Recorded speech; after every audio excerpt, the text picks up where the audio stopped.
Bonsoir, bienvenue dans quelle boule mag. J'ai dit à Kimia Sika, bonjour Kajo Kolanda Bisso.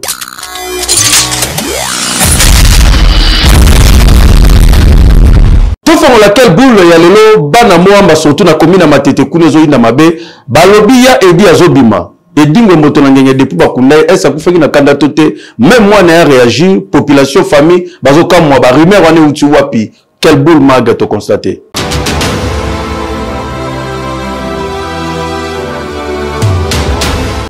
Quelques jours pour célébrer bongo 40 jours ya disparition ya champion Edingwe moto na ngenge nungu ezali koloba malama tete ke ya edi akomi kobima misusu bazali ko témoigner ke soki kaka 19h ebeti baleka na quartier vitamine bazoyoka hey.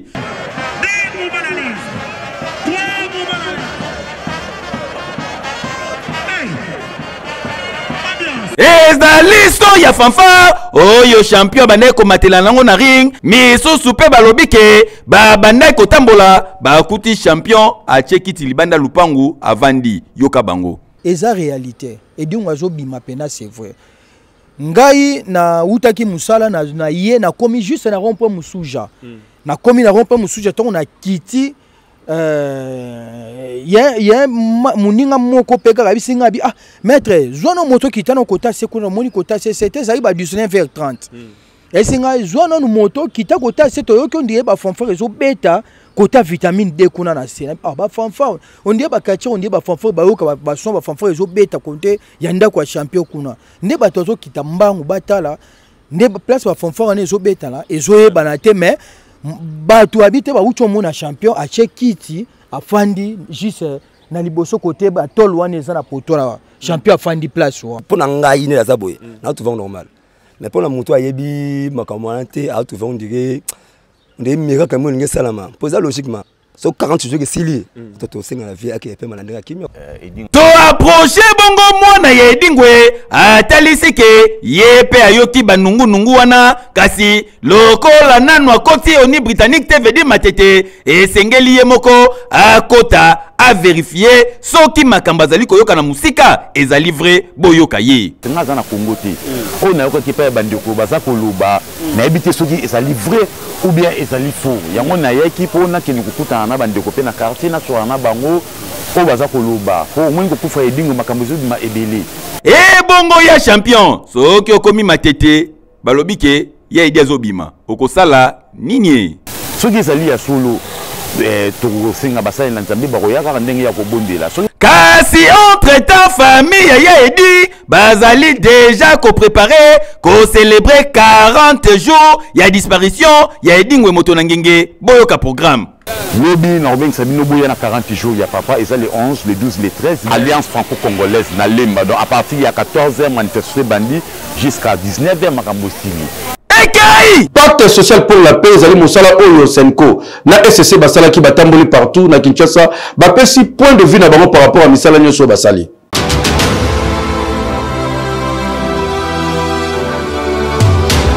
Pacte social pour la paix na République démocratique du Congo, Oyo eza porté bongo par Senko PSC. Boyebi ke ezo suscité ba critique ya ndenge na ndenge oyo eza fondé te ezo déranger mingi ba manipulateur. Depuis lancement et initiative ya pacte social pour la paix oyo Senko PSC basangana ba misusu bazotia ba doute pe ko distraire opinion ba critique ndenge na ndenge souvent oyo ezotia confusion makasi. Selon basango na ba évêque ya SSC crise oyo eza congolaise po ba congolais nde bazo souffrir nango makasi ba mort souffrance ba viol ba vol pe ba déplacé ya guerre ba wana nyoso eza kaka ba congolais. Voilà pourquoi ba créer ki initiative oyo ya pacte social po na koluka kimia kasi ba tentative na ba polémique oyo ezolobama autour ya prétendu aide étrangère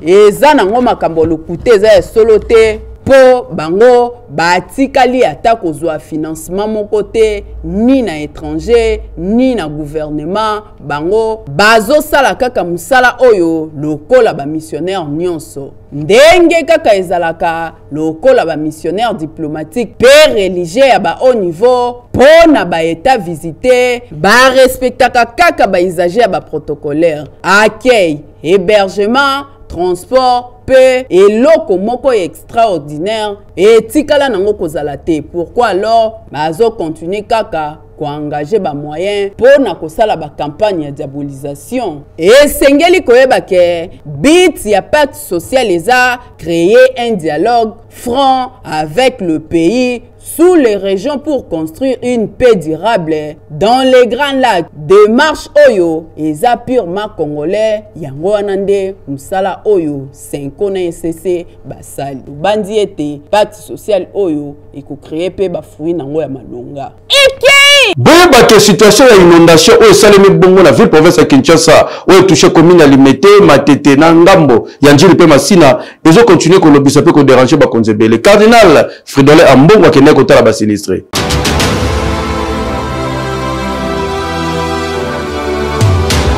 Lisolo ya mwazali ko continuer ko sala pasi bino moko boyebi genge nini vola oyo betaki le 4 kino kokota le 5 avril denge nini e kozaki ba inondation na quelques communes ya ville province ya Kinshasa.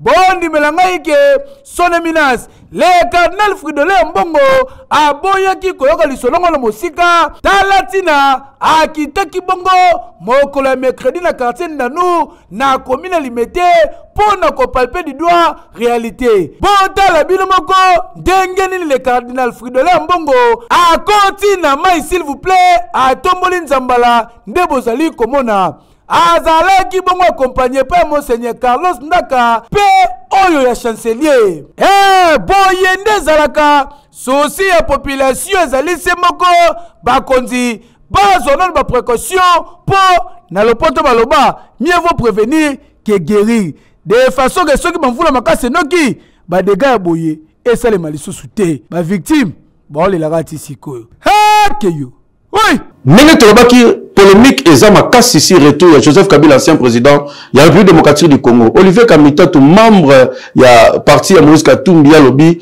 Joseph Kabila kokotela bongo na Goma alors que Goma ezali parti occupé na ba ennemi ya mboka na biso. Joseph Kabila yemoko lobaki kokotela bongo na partie orientale sans précision. IDPS ba lobby bango balamba balia Joseph Kabila zo kokisaka makambo mokonza mboka lobaki ke yende nzambe pe patron ya M23.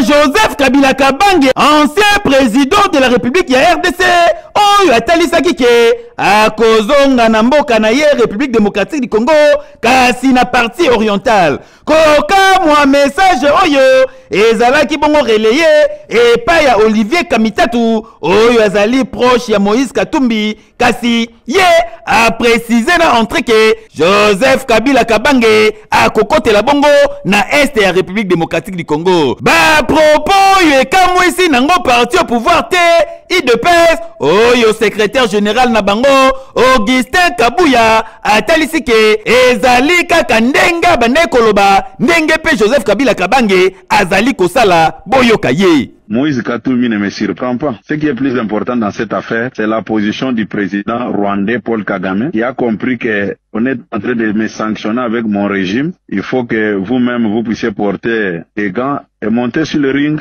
et s'afficher officiellement. Ce qu'ils sont en train de faire, moi ça ne me surprend pas. Moko Kabila Kabange alobaki parti oriental Olivier Kamita tolobi na est kasi affaire oyo ezali à suivre. Tozo talela, tozo zimele. EKI a représenté qui le pays démocratique du Congo na conférence de l'Union interparlementaire honorable Kalala Wakalala Wazali bon premier vice-président du Sénat Netka Bozaki na biso bozo ba compte rendu ndenge elekaki.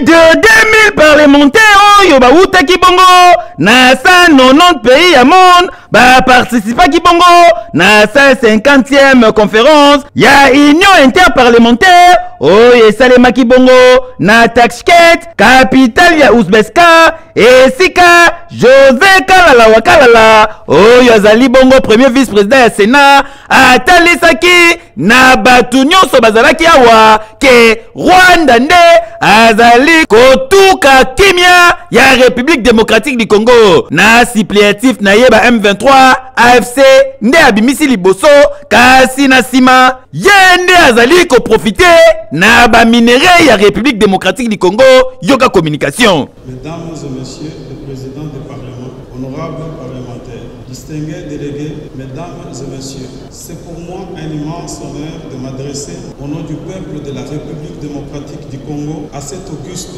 assemblée réunie ici à Tashkent, cette belle ville, capitale de la République d'Ouzbékistan. Le thème retenu pour cette année, à savoir l'action parlementaire en faveur du développement social et de la justice sociale, résonne parfaitement avec les défis et les aspirations profondes du peuple congolais que j'ai l'honneur de représenter ici. C'est dans cette optique que la République démocratique du Congo ne cesse de s'investir pour améliorer le bien-être de son peuple à travers le vote des lois visant à garantir le développement social et la justice distributive, matérialisée par la gratuité de l'enseignement de base, la couverture santé universelle, le programme de développement de 145 territoires. De même, la République démocratique du Congo, pays très accueillant et ouvert, où il fait beau vivre au milieu d'un peuple épris de paix, de justice et de progrès social, caractérisé par une hospitalité à nulle autre pareille,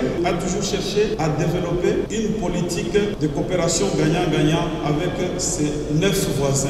Pourtant, mon pays est aujourd'hui, pour une énième fois, victime d'une agression extérieure injuste, cruelle et persistante depuis plus de 3 décennies, qu'il ne cesse d'endurer les affres d'une guerre imposée, alimentée et soutenue par des pays voisins, en particulier le Rwanda, avec son régime actuel. Je profite du haut de cette tribune pour saluer la diplomatie agissante de son Excellence Félix-Antoine Tshisekedi Tshilombo, président de la République démocratique du Congo, chef de l'État, laquelle a permis d'atteindre les résultats si haut évoqués. Depuis Jatilingo Bilala Sara Misala ya Zando déjà polémique et bandaka. Zando sila ti lelo Daniel Bumba ye mais Zando ti lelo ba dote karate. Odepe kuna pa ke ko sala bongo ba audit na ye et pesi nini bolanda.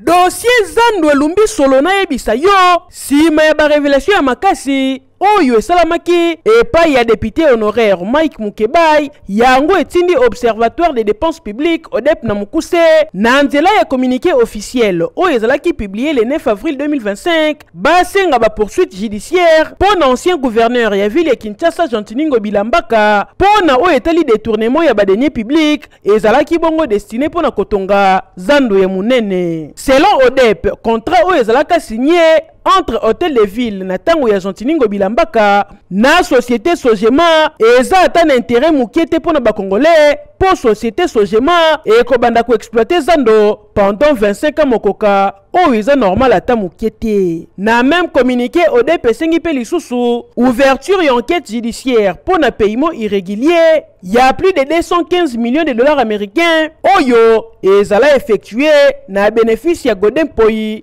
tango azalaka nanu président ya assemblée provinciale ya Kinshasa. Kasi ti lelo ba vendeur ya Zando ba continuera kolela po ba pavillon nyonso babuka ba tonga esika oyo ti lelo nanu ekoma accessible te. Ba vendeur bakoma kobundana kofinanaka na Prince Kasavubu na ba potopoto ba client kutu bakima po sango ekendake Zando ezalaka ya kobeba kote ke koma timide na ndenga kosakana te. Oyo ezolakisa combien mbongo ya leta bakoma kosakana na yango neti nzete ya minu po mbongo wana esengelaki babongisa ta banzela bakire bakaniveau circulation zonga normal kasi ekabwana neti elamba ya yesu mutu na mutu azwa part na ye atia na pose. En tout cas oyo ezosenga na justice congolaise ekota nanu dossier oyo mpo na kotire nyonso au clair bakongolais bacomprendre nani nda aliaki nani nda detournaki boye ya normal ata moke te ekei tika to sabino ke inondation esalamaki na ville ya Kinshasa.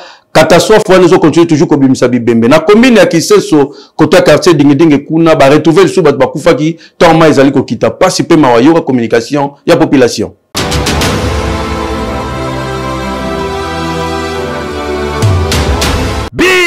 ya badam ya mvula oyo ebetaki mikoleleki na ville province ya Kinshasa ezali kotombwama se kotombwama lokola awa tozali bongo na commune ya Kiseso na quartier dingidingi esika population baye ko retrouver ba corps sans vie misusu na potopoto misusu bandako ekwelaki bango nde babimisi bango kaka ndenge bozali komona yoka communication na bango. Tomoni, monsieur le maire, bourgmestre, mon compte à Madela, qui tient l'intérieur le bini. Le bini, papa, tu dîneras, demi blessé, roya souka, tu perds des nyonso, uniforme bana, bakaya bana, nyonso ya ndaku, tu perds des nyonso, bambonga roteka, tu souki, tu coupe, papa, tu konambonga sunga biso, rote eza kote bilanga. Bongo bango balebaka eza kote bilanga, pona nini, bazwaka mbongo na biso ya mapango. Bango balobaka koto eza kote bilanga bayebi biso te.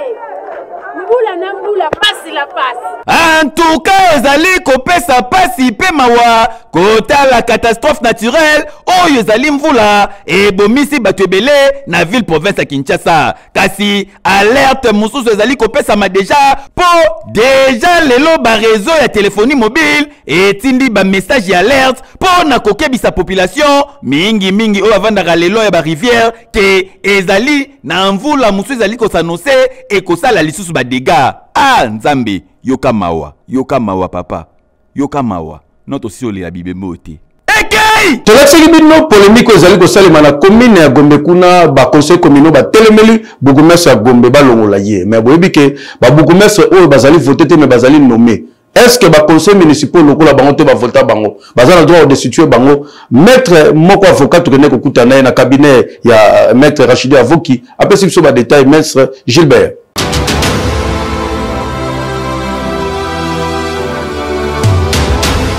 Tango tokendaka maponami lokola maponami oyo tokendaki na 2023 maponami bandaka uta likolo na kopona mokonzi ya mboka ti na maponami na niveau local ezalaka na na compétence ya ba conseiller communaux ya kopona moko oyo akokamba commune oyo tobengi bourgmestre. Mais na contexte actuel selon mutuna na yo bourgmestre oyo azokonza tozozwa exemple na engomba na biso ya Kinshasa awa ba bourgmestre oyo bazokonza sikoyo bazalaka nommé depuis 2022 par ordonnance présidentielle ya mokonzi ya mboka.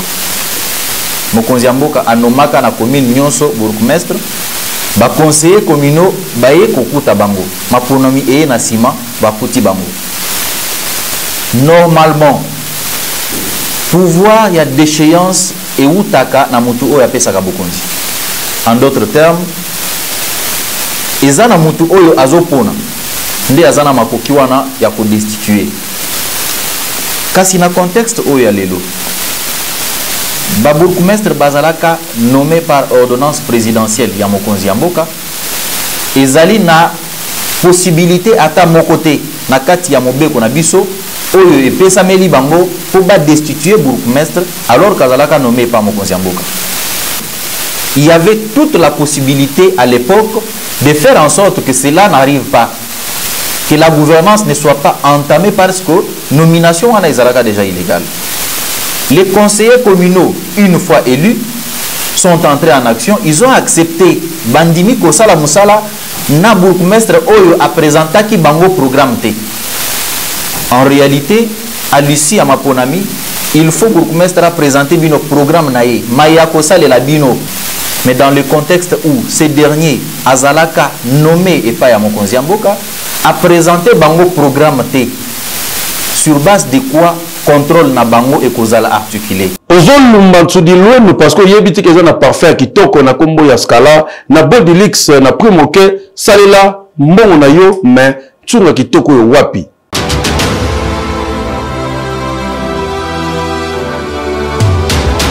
Na mokolo ya lelo ekoyinda mabe na bagami ya ba parfum Scala na Bodilux. Lelo kozala bien parfumé et zuba combo. Eye yango yeye bondi menangai vraiment na Kinshasa vraiment na ya République démocratique du Congo. Ba tantino ya babuwa kama banoko ya swaga. Olati kitoko yo wapi na batalio na nzelo legibwe. Chudi ya kubola. Éviter solo ya mabe solo ya ngai na nzoto. Lelo tozali koloba boye bagame ya ba parfum. Oh yeye kopesa solo ya kitoko. Oleki batu bache wow. C'est du wow. Yango yo bagame parfum oyo ba jeune ba star bazali kosalela. Scala Pepo du luxe. Soki o pompe yango ndimelanga ke 3 jours, 4 jours, 5 jours, voire même une semaine. Solesi la kate batu bazali kotuna mama e oyo zui wapi o papa e oyo zui wapi. A tozali na podium e ba star bondi belanga ke meilleur star planétaire lokola Weranson a timbela déjà e ya salelaka Scala Pepo du luxe. Ya kosomba te ba gamme ya parfum oyo nyonso bokozwango na kati ya famille Chris Lopapotaille. Pona kozwango ezali kotekama partout en détail to pe pona ba grossiste na ba maison nyonso bokolukango lokola Shail Kun ezali na bokasa to pe na commerce ndeko mwasi olataka kitoko yo wapi soko tie kabelo cher batu bazolula yo olati chaussure dame ya kitoko kota likolo kutu na parle même pas obetaka costume ya ba grande star mais lore bomaka yo tango tambolaka baboya ya koloba chudi ya kubola nde salaka éviter yango na mbongo ya mkie batu baluli otiki solo vrai tantine vrai noko bayebaka ene na odeur welela ba parfum kilelo Scala Pepo du luxe awa place ba vrai noko na ba vrai tantine batimbeli toli ya pete o tolobaki te baninga ba olula bango pona ba parfum oyoki heke yo na ba gamme ya ba parfum Bodilux na Scala Ntunga. Scala Bodilux kilelo Ntunga. PCA à Prosem, Madame Gisèle Kayembe, après avoir causé la nommée qui n'est que présenter la civilité naïe dans mon conduit à parti na baron surtout secrétaire général.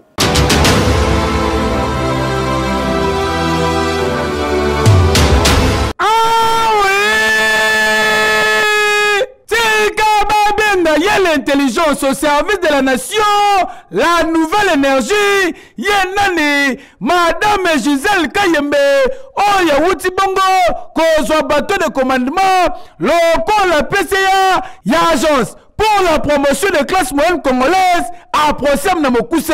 Bon numéro naïke mikoleleki, ayamama kibongo, elongo, na directeur à Prosem, et pas ya ministre industrie et développement des PME, excellence c'est lui Kabambawatum, pour la séance de travail moko stratégique. Car si l'onko la zalaka fidèle, na parti politique à perdre, et si ka azalaka bongo membre, bon numéro naïke, akenda ki kokutana, na secrétaire général, il y a parti Action des Patriotes pour l'émergence du Congo, APEC na Mokuse, pour nous rendre la civilité. Na tour na ye, CG, a rappelé que Madame Gisèle Kayembe, ba valeur ya parti, oyo, et zali ko se résumé na 4 points mokoka. Lokola, patriotisme, méritocratie, obligation par résultat, puis intégrité. Depuis ma nomination, il était question pour moi de venir quand même présenter mes civilités à l'autorité, étant membre à part entière du parti politique APEC, et aussi avoir quelques conseils, quelques directives de sa part qui vont me permettre de bien faire ce pourquoi j'ai été nommé PCA. Pour nous rappeler le Sengeli Koyeba que Madame Gisèle Kayembe azali bongo diplômée na sciences de l'information et de la communication na IFASI. A combela ba projet belé na Canada, Afrique du Sud, Belgique, RDC, pe ba pays mususu. Azali ex journaliste na Radio Kapi, communicante na Anabel, entrepreneur pe gestionnaire ya ba festival ya ndenge na ndenge. Donc ndenge bozali komona ye boye azali mama mwasi mobali po aza mayele expérience ekuba efanda po bakadre pe bazo nyonso ya procès bazali fier po na nomination ya mwasi oyo atonda mayele oyo amemi mopepe ya sika na kati ya procès lelo oyo masolo nyonso efanda nyekese et normal que you. Oui. Beta winner na 500 francs ya pamba.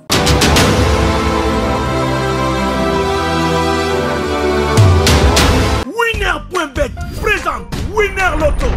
Fini wana boso beta. Winner. Bonsoir tout le monde, c'est avec plaisir que je vous retrouve ce soir. Alors, si vous parvenez à imposer votre chance en ce jeudi 10 avril 2025, vous empocherez un win 4 de 10 420 000 francs congolais, mais aussi 28 433 000 francs congolais. Le win 4 est double. La condition, vous la connaissez, il fallait choisir 4 bons numéros sur vos tickets. L'avez-vous fait? Si oui, nous passons au tirage et bonne chance à tous. Ceci est un tirage qui se déroule sous les vigilants d'un huissier de justice, des officiels ou dans l'auto, mais aussi d'un public témoin. Accueillons le premier bon numéro de la soirée. Le 43. Le deuxième bon numéro à présent. Madame, Monsieur, voilà arrivé le 45. Le troisième bon numéro de la soirée. Le 48 fait son entrée. Plus que le quatrième et dernier bon numéro. Le 46. Je récapitule. Sur vos tickets, Madame, Messieurs, il fallait trouver le 43, le 45, le 48, mais aussi le 46. Avez-vous trouvé cette combinaison depuis chez vous? Si oui, je dis félicitations, sinon avec plaisir. Je vous retrouve prochainement. Prenez bien soin de vous. Au revoir. Bande quoi réseau citoyen basale installation na bango na commune ya Ntsele avec impact na idéologie ndenge ka population balingaki makambo salema.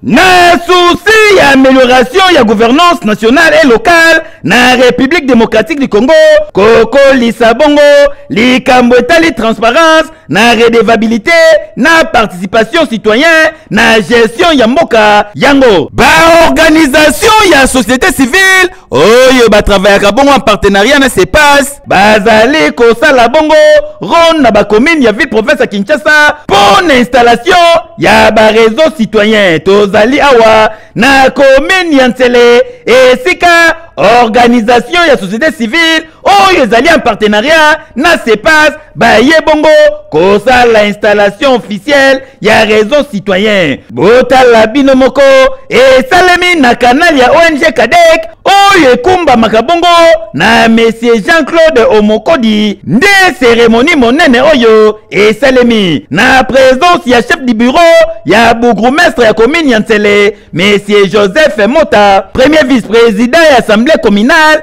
pe batu misusu bazalaki wana ezalaki vraiment moment ya partage pe ya échange esika batiaki intérêt ya mboka liboso yoka communication oyo idée bandeko bazwi wana à travers le KDC na partenaire na ye lokola ba CEPAS wana vraiment c'est une bonne idée. Je crois que ça va pas mais s'élargir dans le quartier.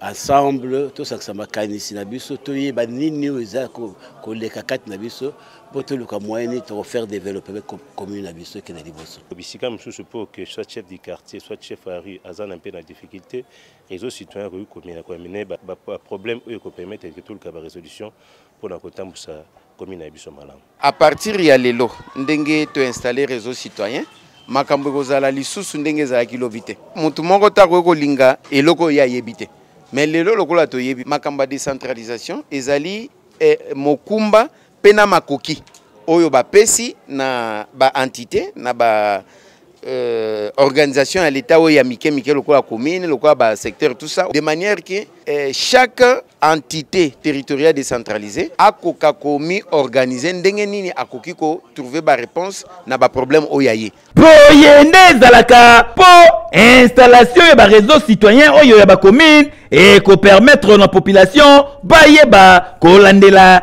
gestion ya République démocratique du Congo ko banda na base ti likolo boyende zalaka ekei honorable Rola Kikunda kei kosunga population surtout ba sinistre ba na problème ya inondation.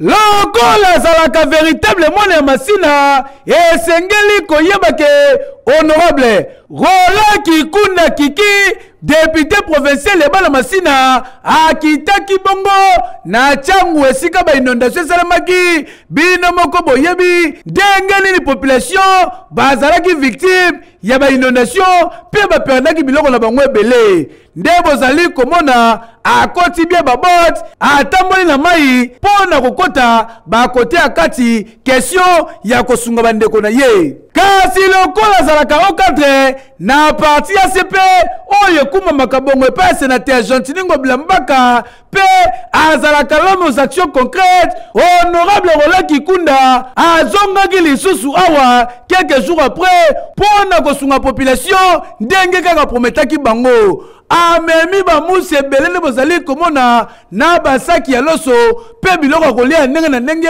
pona kopermettre na plus de 500 familles bazongela ville bango kitoko biloko edindaki biso nyonso tosepeli makasi babanza bapambola talaka nde toza boye yo kaka nde papa umela bandofuka maka mpona yo chaque butu kaka babiloko etioli me aye kosofe biso akumela nzambe abakiselele emele benga pe bato nyonso ya bonne volonté nenga pe nasali geste oyo ya oya otikela bino beponge loso masangu maputa mpona bamama baoyo pe baza na mitema ya malamu wana baya kosala ngo mpona bino ebike pour le moment bozobima esuki nyonso tala tangu bana masina babengaka ye numero 1 ya badepute nyonso ya tiangu bochaka tembe lelo verité emonani mpo azali lider majeur tongo midi pokwa azalaka na bango bisengo pasi to pe minyoko honorable Rola Kikunda azalaka toujours proche ya babasi na ye et anormal mokonzi azalaka boye hekeyo. Oui. Kunda être cher dans la condition qui tourne la cité de la sagesse.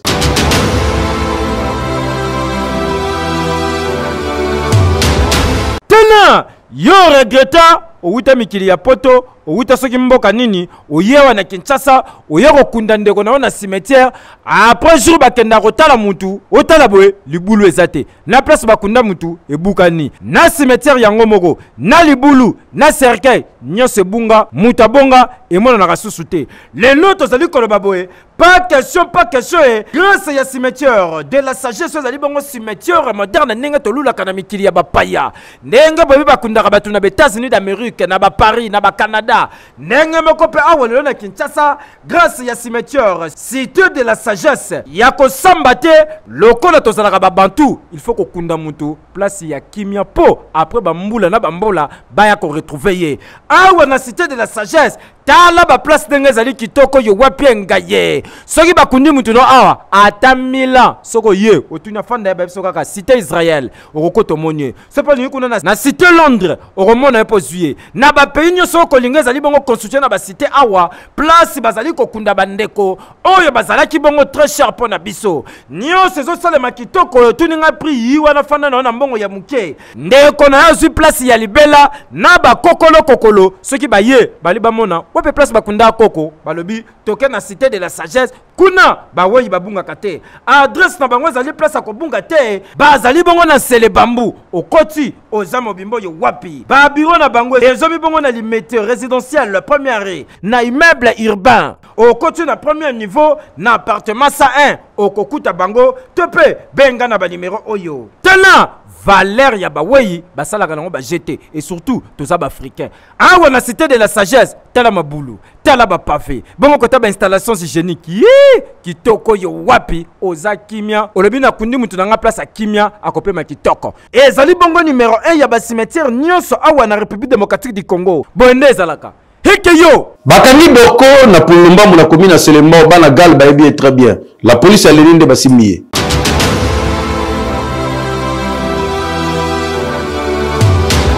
Soki olandelo nya bana ndako azobimisawa tant musu yondo ko ya na poule na epe leli kombo na ya ndako die mais akoma dorko preuve nango yango yo tala litama na yo mo sentir déjà grand potin ya Gillette a na litama ye a opéra kaka na ba dorko pour la soukande a uta ko déranger moi na batu kaka ndenge zalaka cheli to imemo nango pe a résister lobi nga jamais na ko linga mutu lokola yo na kanda wana akala jour musu na coin akata e dorko na ndenge ya kosakana te famille et jeune fille balandela ye ba déposa plainte dorko akima un temps azonga na ye na quartier un bon matin ba policier eleni ya quartier pour Lumbambo awa na commune Selembao ba ya kokanga ye na ndaku mama bango loko atekaka fufu azwa bombie na kata bassin fufu ba policier ba ye ko découvrir que ba bombaki dorko na kata bassin fufu ba bimisie ne bomoni ba récupérer ba ye na ye awa na associate ya la police ya Légion nationale d'intervention esika ba pesi ba témoignage mais au moment où ba ye na ye awa boye plaignant mususu abimi papo bomoni yepe dorko akata mwana na ye kokamwa